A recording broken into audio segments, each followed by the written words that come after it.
मनैले रहू कि ना कबो शिवजी के धनिया तू मनैले रहू कि ना कबो हमारा खातिर पूजा पाठ तू कैले रहू कि ना कैसे कैले कृपा तोहपे भोले दानी कैसे कैले कृपा तोहपे भोले दानी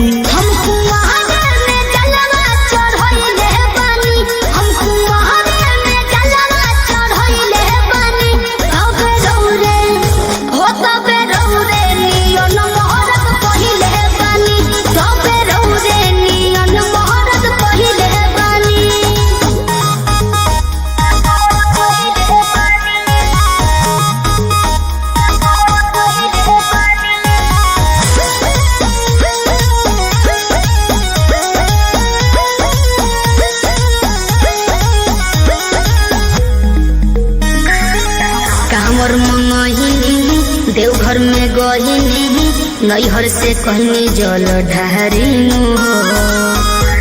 सही कहतनी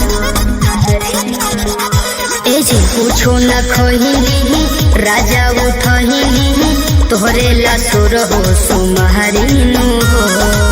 काहे के इतना तू ताप कइलू हमरा ला कठिन व्रत कइलू बोला भूखे पिया से बिना अन्न पानी बोला भूखे पिया से बिना अन्न पानी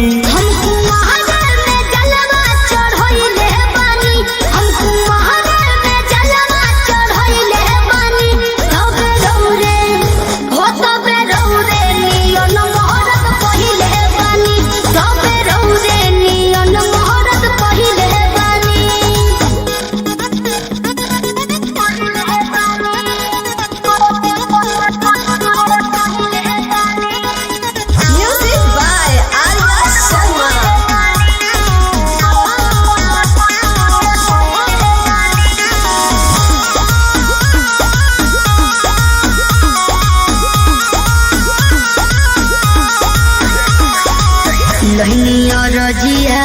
शिव के दुआरिया हर साल सुना संवरिया नो